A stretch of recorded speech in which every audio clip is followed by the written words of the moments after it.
Episode 9 of the Fit Pro podcast. There's a phrase I learned in the military, and it's crawl, walk, run. Everyone wants to run off the bat. You need to learn how to crawl first. Welcome back, listeners. And if you haven't subscribed to the Fit Pro podcast right now, and you are listening to us on iTunes at the moment, make sure you pause it, hit subscribe, and then press play and get back into the show. Alright? You got it? Enjoy the show. Welcome back to the Fit Pro podcast. I am your host, Marvin Fayers, and today, as always, we have a very special guest. My guest today is Spencer Posey. He is a trainer and a coach from Team Warrior Within. He's also the owner of Denali Fitness. Now, he's sort of a guru in my eyes. When I see his work, when I see what he's done, and the content he produces, guys, I think he's one of the most valuable guests we'll have on the show. So, Spence, you ready to kill this? Absolutely. Beautiful. Spence, take a moment, let the listeners know who you are personally. Just a little bit into your personal life, and then we'll get into the show. Roger that. All right, so I'm a trainer and prep coach for Team Warrior Within here in Columbia, Maryland in the States. And Team Warrior Within is really a combination of a bunch of dedicated and hardcore and greatly educated personal trainers and prep coaches that we do a lot of, contest prep, but we also do a lot of extreme transformations. And I joined the team because of the mindset of working with people who are extremely devoted to changing not only their bodies, but their lives. And that really spoke to me because in the fitness industry, I find a lot of people and a lot of goals can be fickle. So working with people who are very invested is motivating not only to me, but to my peers, and it's something I really enjoy. So that would be my main business aspect. And I recently just started my own business called Denali Fitness. And Denali Fitness, it has special meaning to me. My family is Native American, and Denali in Native American means the Great One. And to me, it's personal because not only are we all trying to achieve great things, but we also want to be a part of something great. And I named it that because my trek in life is to achieve great things and to be great and to help so many people along the way and just share the knowledge that I've learned. So that's the vision of my business and kind of where I take things. So that would be where I am professionally. Where I started from, I grew up here in the States on the East Coast, and when I finished primary school, I joined the military, the United States Army, and I was in the Army for a couple of years, and that's really where I started to kind of dive into training and nutrition. With the training, in the military, it's very regimented. It brought a lot of structure to my life, and later on down the road, that's really kind of what brought me into bodybuilding. I compete, and just the lifestyle of structure brings discipline. And I find that implementing that into people's lives gives them vision, gives them a direction and a path. So that's where I greatly benefited from the military. When I got out, I went to college here in the Midwest in Minnesota, where I studied nutritional science and training and learned a lot of things. I've learned more than I learned in college, outside of college, which tends to be the trend. But, a good educational background is always awesome. And then I moved back to the East Coast of the States, and I had started training full-time, in-person, and online training, and that's kind of where I'm at today. Thanks for that, Spence. I mean, now people get to see the background. They get to hear the background of what makes such a great trainer. And I mean, for anybody that doesn't know Spence or hasn't seen any of his videos or just hasn't seen his Snapchats or anything like that, I mean, he provides so much value, and I think his educational background really shines through. You sometimes see a lot of trainers that are sort of winging it and sort of learning as they go, which you're constantly doing. But he's come into the game straight away with this base of knowledge that can actually it's life changing to people that don't know what they're doing. So Spence, what's your specialty at the moment? My specialty would be total body transformations, whether that be, a complete life transformation, a complete body transformation, or a contest prep. Really, I have dedicated myself to being as well-rounded as I can in a knowledge base that I can, if somebody comes to me, I'm going to try my darndest to already know what they need or to figure out what they need. And if I don't, learn how to. So in terms of specialty, I would say that contest prep is my passion, but my knowledge base extends to all aspects of training and nutrition. So I'm really doing my best to help everyone that I can. And again, I think it really shines through when you look at the pictures of the people you've helped, and you look at the transformations you've achieved. What would you say is the number one factor in that? What has helped you transform people's lives, essentially, transform their bodies, essentially, on a daily basis? What is your the words escape me, but where do you find the most success? I find the most success with attacking the daily battles. Okay. And, to me, it is about winning the war in the end, but it's about fighting the little battles every day. And, the choices that you make every day that either get you to your goal or take you farther.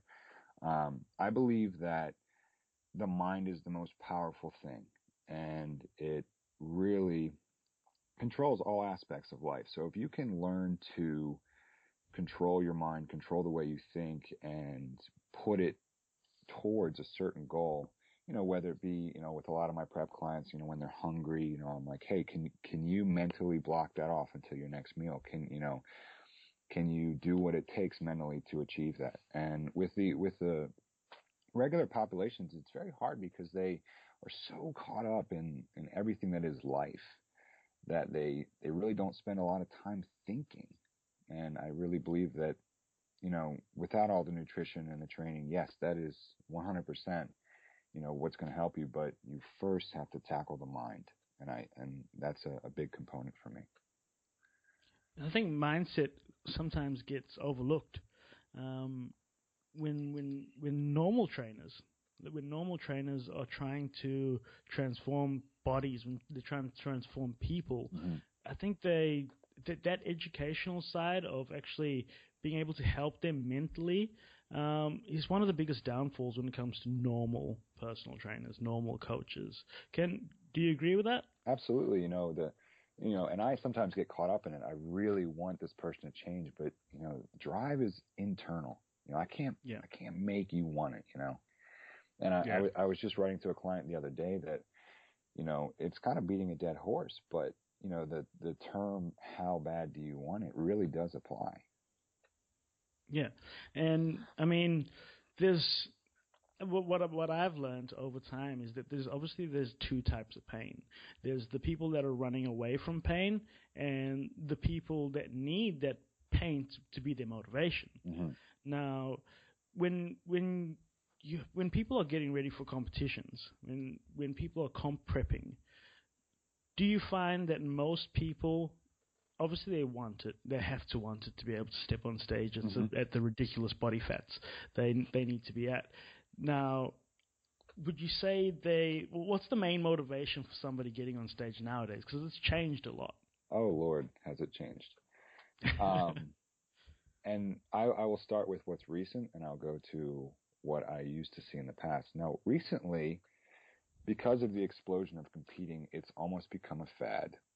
And, I get people that walk in the door every day and say, I'd like to compete in 3 weeks, yet they've never trained, they've never dieted. They think that they see the end product and they see that it's sexy and all this, awesome, you look great, blah, blah, blah. But the people that really succeed are the people that have put in hours and years of work, So it's, for me, it's very hard to communicate that to people, say I get an eager female that comes in and she's like, I really, really want to do a bikini competition. And even though bikini isn't really judged on muscle structure or size, sitting them down and saying, you don't know how to train, you don't know how to eat, we need to, and I'll revert back for a second. There's a phrase I learned in the military, and it's crawl, walk, run.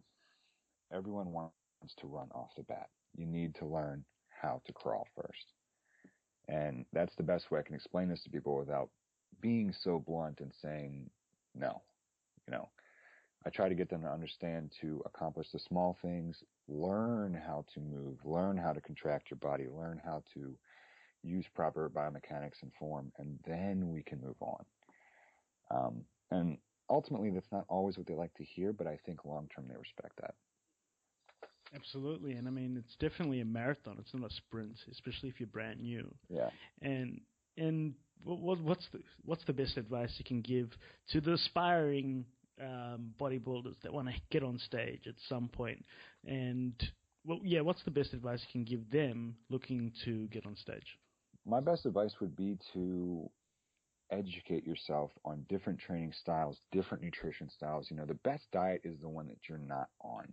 Your body is so smart, and I see these people doing the same diets. I spoke to a competitor the other day that, I'm doing the same diet I did 3 years ago and it's not really working. Okay, well, what is the definition of insanity? It's doing the same thing consistently, expecting different results. Your body adapts so very quickly. You need to continually change different variables to see results. And people just don't understand that, whether it's competing or just people trying to better their bodies. They don't understand that doing the same thing, whether it be small minor changes, you need to change big variables to see things change. And that's the biggest thing I see with not only clients and people getting, trying to get ready for competition, but also coaches get caught up in changing the same variables all the time, and they don't think about the other ones, and that's where they tend to kind of lack as coaches. So, I mean, how do you keep it fresh and new for people that are trying to get in competition shape? Because obviously at some point it gets real strict, real controlled. How do you keep people from getting bored? Well, bored is a mindset. And when people come to me and they say, I'm getting bored with my training. Okay, well, I say, okay, before we get to you being mentally bored, let's talk about a couple things. Are you progressing in the gym? 9 times out of 10, they're not tracking their progression in the gym, which is a problem. If you're still continuing to get stronger, why change things? If you have plateaued, yes, it's time. But as long as we're achieving some sort of progression, you don't need to constantly change variables. Progression is ultimately what you need to focus on. And once that either slows or halts, then you can change variables. So that would be it. So obviously, you don't need to be changing it up every 2 weeks. No. You change it up once you start to plateau. Yes. And I think, especially for a lot of the commercial personal trainers and coaches that are trying to get into that space of training competitors to get on stage, because it is a different world, they struggle with that, where they want to make the workouts as exciting as possible all the time. Mm-hmm. They want to keep the client interested, more or less. But it's a different mindset for these people that once they step on stage, and again, working that mindset and figuring out how badly do they want it. Mm-hmm. At the end of the day, I think that you made a good point there, and in terms of people, really getting bored, and it's all about, and really it is about managing really what you bring to the table.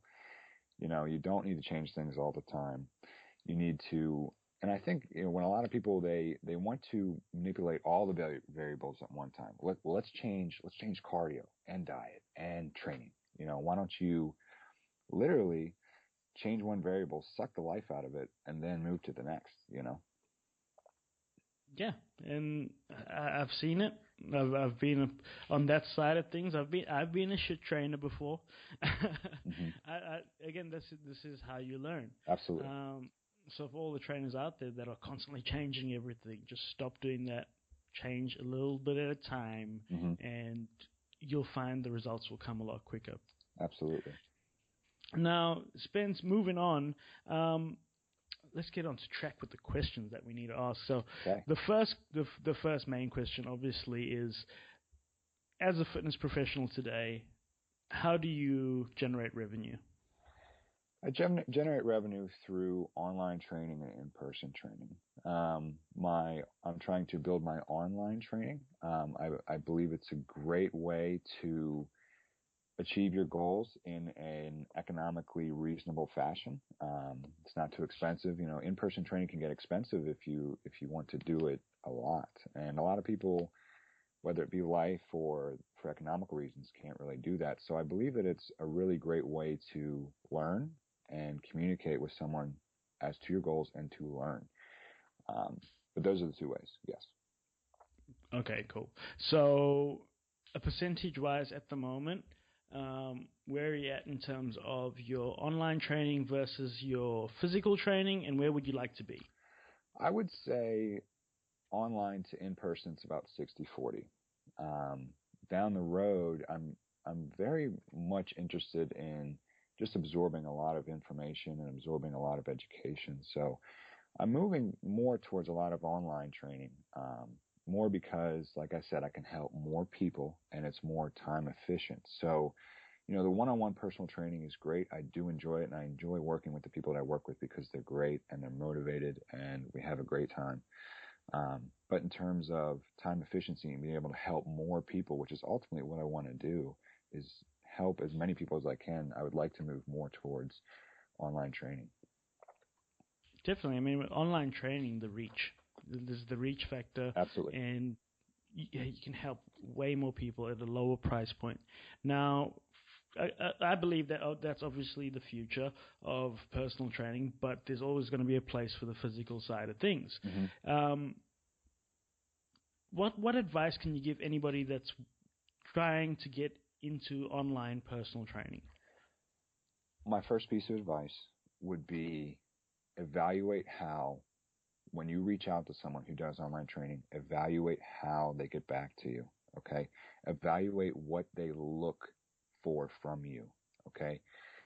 When I start with people, I ask a lot of questions, very in-depth questions about their life, not just their training and nutrition, their life, because it's all encompassing. So someone who wants the most amount of information from you is going to be the best trainer for you, not only because they actually know what's going on with your life, but they can care and they can work with you. So the screening process is one of the most important things. Absolutely. And I also believe that, you know, with a lot of these big online trainers, you know, when you send an inquiry in, you get an automated response. And I think that throws a lot of people off. A personal touch goes a long way. And something that I've recently added, you know, to my client check-ins that seems to have just amazing feedback is I used to do all my check-ins via email. Now I do them via email and video message. So I'm recording myself talking to them, and the feedback I've gotten from that is insane because they see how I'm responding. They see how I'm reacting. You know, I turn the camera on and I read their check-ins. They can see how I react immediately. You know, so it adds a lot, and I think it adds a lot of value, and it makes things a lot more personable, and I've seen great feedback from it. Look, the personal touch is everything nowadays. While everything's moving toward the more automated side to be more efficient, I think people obviously like speaking to people. Mm-hmm. Like everything else in your life becomes automated. Your business, especially if you're still very starting out, it's very important to be a person, not just a spam letter. True, and get sent in return. You know, and even though you can see, you know, some people follow their trainers on social medias, they're never speaking directly to them. It's all behind a screen. So I think that adding that, you know, and that's something that, and I've worked with some of the top prep coaches in the States, and I'll tell you what, if they'd ever done that to me, I would have gone to bat for them 1,000 times, because it's more personal. So I think, I just started doing that. I came up with it one day and I was like, I think this would be great. And the response I've seen from it goes back tenfold, and it's awesome. Yeah, absolutely. And I think it's using your resources that you have at hand, because one thing I have heard is of trainers actually doing check-ins with clients via Snapchat. It's there. Might as well use it. That's interesting. Yeah, so like, again, either just call, instead of just sending a SMS, sending them a video call, well, a snap, saying, "Did you want to jump on Skype or something?" Just that personal aspect of it. You're talking to a person that cares, basically. Absolutely, yeah. And from my personal experience, just with starting this podcast, I think I personally emailed my first, like the 300 guests that I had on my first list, I emailed each and every one of those individually myself. And it was actually, it's mind-boggling the response that you get from people when it's actually just a real person talking to another person. I could have easily just copied and pasted the same thing to every single person. But yeah, so moving on. So your screening process, it's the typical recruitment process of hiring slow and firing fast. Have you ever had to turn people away or get rid of someone because they weren't listening?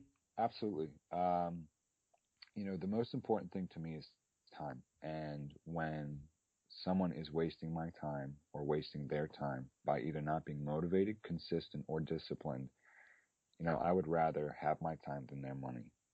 And I think that comes down to a lot of personal trainers take on everyone they can because they want the money, but I want quality, and I want someone who is going to see the value of their dollar and going to get the most out of it. And that to me is definitely, it's a hard thing to do, but I've gotten better at it, I guess, in a sense, because, my time has become more valuable. And I do believe that, people who want what they want and they want it badly enough, you don't even have to breach that topic. It's already there. Yeah. Yeah, 100% agree with that statement. And to add to it, I mean, it is the easy route, just taking on everybody. But do you know what lasts longer than that quick buck you'll make? The negative review you'll get from not helping somebody get where they want to get. Absolutely. And in today's world, you can't afford to get negative reviews because everybody likes second opinions on someone. And if the only second opinion on someone is they're brilliant, they'll work with you. But if they see just one review that's, oh, he didn't have time for me, or he didn't help me, I didn't lose any weight, blah, blah, blah, it's a domino effect. It can affect your next potential clients. Absolutely. So, again, very important. It's the hiring slow, firing fast. Now, in the fitness profession, and I think what a lot of people like to find out is how do you overcome those moments where, and we all have them, where you sort of look in the mirror and go, is this all worth it? I've had a bad day. I've not sold anything, I haven't trained anybody, or I've got a bad response from one of my clients. Was there ever a point in time where you were like, screw this, I'm going to go get an office job? Absolutely not. And I'll tell you why. Because I've done the office job before I did this. And, yes. And the amount of personal satisfaction I get from helping people. Now, trust me, everything I do is not golden, and I do come across things that I don't know. But I'll tell you what, like I said, I do my damnedest to find out how to fix it. So yeah, I've had bad check-ins. I've had clients but have negative reactions to certain things. And you know what, if whatever it takes, if I can't find it, I have a good working relationship with a couple doctors, and I specifically reach out to them, and I do whatever I can to figure out how to fix or adapt to whatever negativity or negative thing is happening. So I'll be the first to admit when I'm wrong, but I'm going to do my best to fix it. Definitely. And when you just said what you said before, if you don't know it, you'll damn sure find out about it.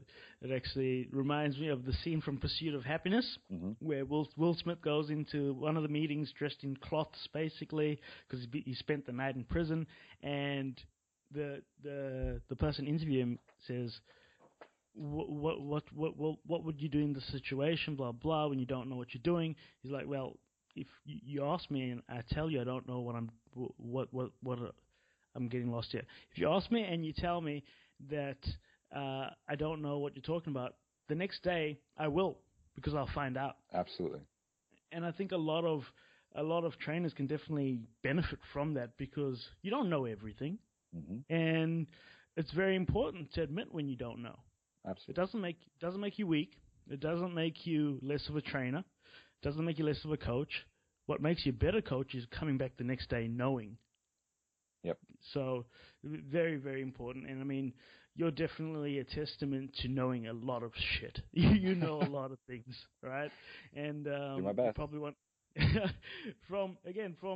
haven't known you for that long, but I've followed you on social media for a few weeks now, and the content you do put out is just top class. So I appreciate that. Anytime, because it's great. Again, I can't stress enough how much quality Spencer produces. But back on track. What was your aha moment? What was the moment that solidified that this is the path you want to be on for the next X amount of years, 10 years, 20 years? For me, it would, be taking, I guess when I first started, I had a couple key clients, and clients I've had for a very long time, and implementing things that I'd learned and watching them change, and literally just their demeanor in life just improve so damn much. Like being happy, like seeing somebody else being happy because of how you help them learn, man, you can't pay me enough to feel that good. You know what I mean? Yeah. I can't even describe it. Just seeing true happiness from results, and someone that was down in their life and now is at a high point, telling you that they've never felt better or more confident, and how that just kind of seeps into every aspect of their life, job, work, relationships. Boom, it's insane. Yeah. And that to me, it was seductive. It was addicted to that feeling. I want to help people. Yeah, and I think that is the addictive quality when it comes to it's that endorphin rush from helping people, especially as a personal trainer. That's why you do what you do. And when it happens, when someone is truly happy, I've only experienced it a few times, because I haven't been a PT as long as you have, but yeah, the clients that get it, the clients that put in the work and get the results, and it happens at an accelerated rate, or it just happens over time, and they come to you with that look on their face that you've truly changed my life, and it makes me swell up in the eyes and just almost want to cry when I see people that are genuinely happy. Yeah, it's emotional, very. Yeah, when you've changed someone's life, when you've damn near reversed diabetes, because they were obese before with diabetes, and you just change the way they've been eating, change the way they've been working, and you can damn near reverse the side effects, and it's an amazing thing. It really is. And your specialty being having ridiculous knowledge when it comes to the nutrition side of things. I think you're one of the greats out there at the moment, just with the quality of information. What attracted you to what's the word? What attracted you to go out and learn as much as you could, besides obviously your nutritional science degree, but what's attractive about nutrition to you? How we feed ourselves and how we eat it goes literally down to our DNA. How we eat changes our genome and changes our genetic makeup. And just look at how we've progressed over, the centuries or even millennia, of how, society has changed with food and things like that, and seeing how it alters our bodies these days, and is just, to me, there's endless things, endless ways to learn that. And when I first started, as and I'll throw a Star Wars term out there, as a young Padawan. when I first started, I trickled into the training, and I was like, I'm training hard, and I'm not seeing what I want, and I really, when somebody opened my eyes to nutrition and how that is 90% of the game, not literally, but it is such a huge aspect. I put everything into it, and I've done a lot of research on foods and types of foods and how they affect your body and how they affect your hormones and your thyroid and everything, that it encompasses all aspects of life. So to me, it's just drawing. Now, this might be a tough task for you. Okay. I'm going to give you a task. Can you give a quick masterclass on nutrition for anybody that's struggling with it, or just anybody that wants to change the way they're eating to get results? Just you get 5 minutes. Okay. What can you do? All right. First thing that I usually do with people is, nowadays, I ask them to assess their food allergies, and I ask them to get complete blood work. Reason being, 90% of people are eating something that they're A, either intolerant to, or B, they have a food allergy to. And as we have progressed over the years, you see a lot, just so much, gluten resistance, lactose resistance, and why. And finding out the why is big. So I'll go over, most food intolerances are, from the top, fructose. You need to rotate your fruits. Lactose. Soy is huge. Soy blocks hormone and estrogen receptors. Okay. A lot of people are intolerant to maltodextrin, corn sugar. A lot of GMO products make a lot of people are intolerant to different foods. And being aware of what you can and cannot process is huge. So I just did a Snapchat on this the other day, and it was dictated to, why are you bloated?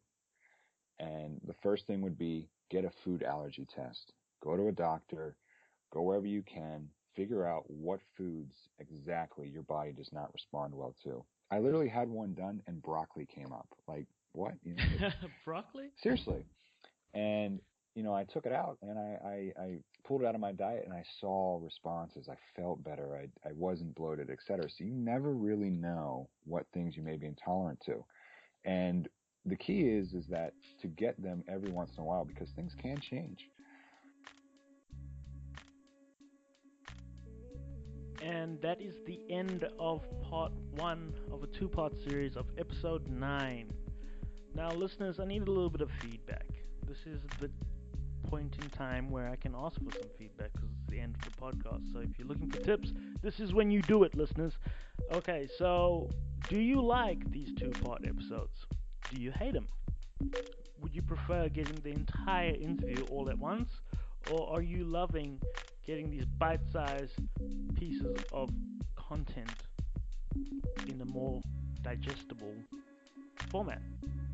Let me know. Head to FitPro Podcast on Twitter and give me some feedback, or head to FitPro Pod on Facebook and send me a message. Let me know, man, I'm loving this format, or dude, nah, not liking it, change it, please. Let me know, listeners, because this show is for you, and I want you to be happy. That's all I really want. That being said, I also want to be happy. So if you are subscribed on iTunes, thank you very much. If you haven't subscribed, please subscribe. Subscribe right now. I'm not begging, I'm telling you. And leave a review on iTunes, because iTunes is a bitch, man. iTunes really runs on reviews and downloads. We get a shitload of downloads. We need a few more reviews.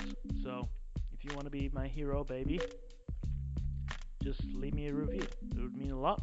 Now, part 2 of this episode comes out on Friday, and if you feel like you need a little bit more Spencer in your life, make sure you head to fitpropodcast.com. There is a special up there for anybody that's interested in getting some coaching with Spencer, and it's exclusively for people that listen to the Fit Pro podcast. That being said, that's all I have to say, so I'll just say peace, and I'll catch you on the next one.